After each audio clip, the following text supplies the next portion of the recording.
I never believed in the supernatural. Ghosts, demons, haunted houses. It all seemed like nonsense to me. That is, until that fateful night when my friends and I decided to explore the infamous cabin in the woods. Troy, my best friend, was always the one to get us into these misadventures.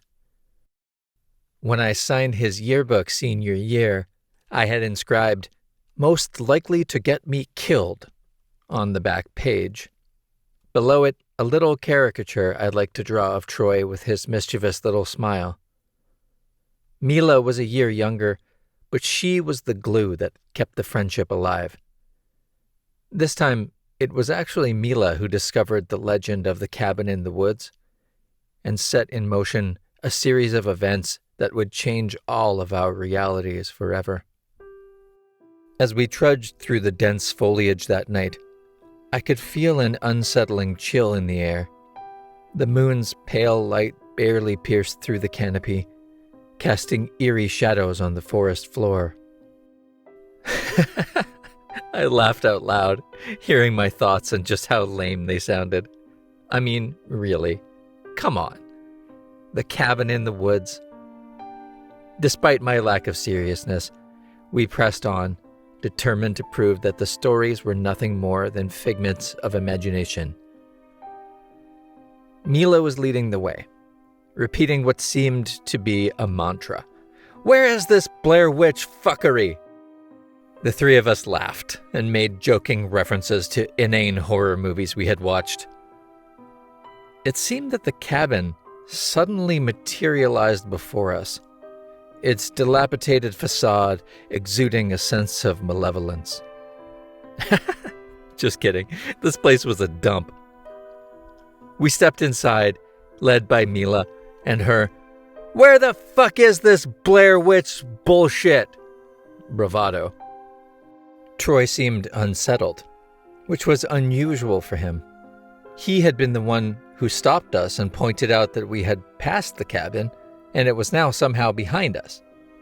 It didn't make any sense because we had just trudged over that patch of forest, some of us grumbling that we should have done something else tonight. Troy pointed out that our tracks through the underbrush somehow led directly from the wall of the cabin.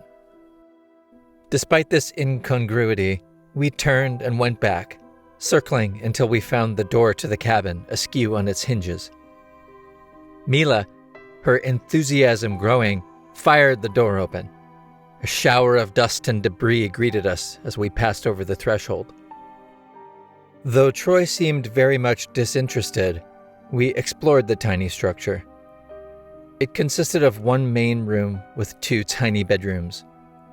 There wasn't much to see. What seemed to have been a kitchen area had collapsed from years of wood rot. Old furniture that had evaporated into dust long ago, leaving rusty spring bed frames and a husk of what might have been an armchair. Nothing like what you would find in a horror movie. No bones, no warnings scrawled in blood on the walls. Mila couldn't contain her excitement as she uncovered a trapdoor in the corner of the main room, buried under a pile of rotting wood. "Blair Witch basement, motherfuckers!" she screamed, pumping her fist in a tiny little victory dance.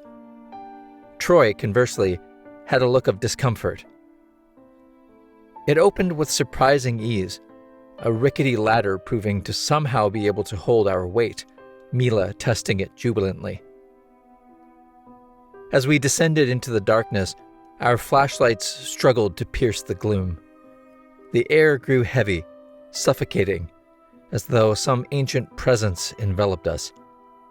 The flickering lights cast distorted shadows on the walls, revealing symbols etched into the stone. Troy was the last down the ladder, looking around in dismay. "The smell down here."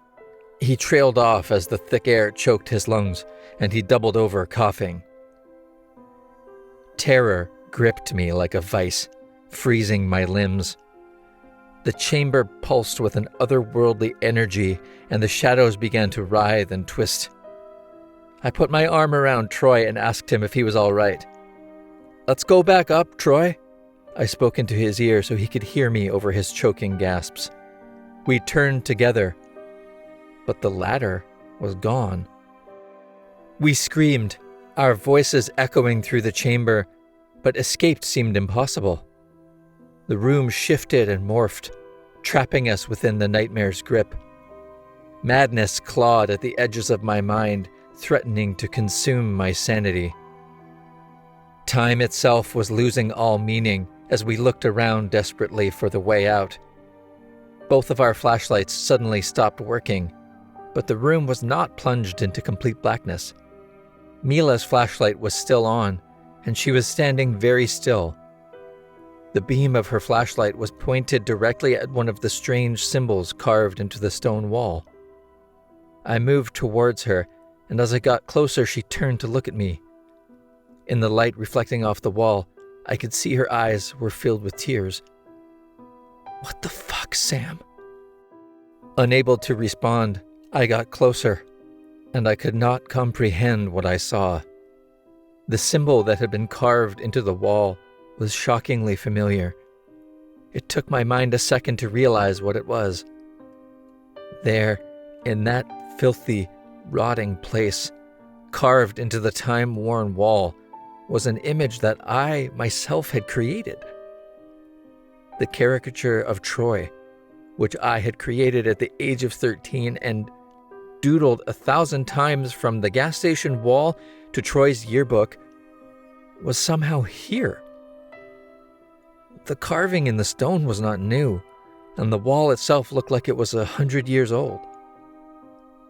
I stared at this impossibility for what seemed like an eternity, until my attention was finally wrested away by Mila's voice shouting my name. "Sam! Sam! Look at me!" I turned and looked into her face. The panic I saw there snapped me back to the present moment. "Where's Troy?" She aimed her flashlight back in the direction where Troy had been. For a moment, we caught a glimpse of the layer of ice that was beginning to build up on the walls all around us. A second later, the flashlight beam flickered and stopped. For a fraction of a second, I thought I saw Troy, enveloped in ice, his face literally frozen in a terrified scream. Mila took my hand, pulling me in the direction of the spot where our friend had been. The ice was all around us now, and the air was changing from thick and musty to piercingly cold. We collapsed in the center of the room as the air became so frigid that neither of us could breathe. Together, we tried to crawl across the now iced-over dirt floor until Mila collapsed. Unable to take a breath, the frigid darkness took my mind as well. The events that followed are still a blur to me. I awoke to find Mila in the same spot next to me where we had both collapsed. We were no longer in the cabin, but instead we lay on the forest floor. There was no sign of the cabin, and what was worse, no sign of Troy. As dawn began to break, I was able to rouse Mila from unconsciousness. Both of our phone batteries were dead, as were the flashlights. We spent what seemed like hours in a state of panic, screaming our missing friend's name and circling the area in search of any sign of him or the cabin. Finally, exhausted, we found our way in the early morning light back to where we had parked. When the police arrived, we recounted our story to incredulous looks. "There is no cabin in these woods," we were told. "There was a search for a missing child here once, and the officer had helped lead the search parties. There was no cabin," she said. "Let's get you home and get you some rest." Her partner told us, "We'll find your friend." Troy was never found. No sign of him or any indication of what happened to my best friend was ever discovered. He was officially listed as missing, and for many years, his smiling face was all over town on missing persons posters. I came home for the funeral Troy's parents eventually held for him many years later. None of his family would look me in the eye. I'm sure many of them suspected that Mila and I had committed some unspeakable crime that night in the woods.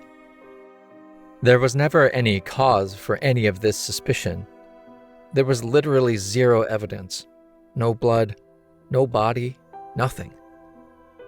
The two of us were always there for every search party and assisted the police with their investigation. We cooperated with every step of the process, from being interviewed by everyone from the local police to the FBI to the reporters and private investigators. We recounted the events of that evening hundreds of times. We both took polygraph tests. We even accompanied a priest who came to town and wanted to perform an exorcism on the spot in the woods. Nothing ever changed. But there was one fact we kept from everyone. Mila and I remain the only two people in the world to know about the scars that appeared on our bodies after that night. Our tattoos, as we refer to them. We discovered our matching tattoo later that day, while the police searched the forest for Troy. They are the reason Mila and I are both still single after all this time, the reason we both live solitary lives. The tattoo that appeared on both of our chests, right above the heart, of my hand-drawn caricature of Troy.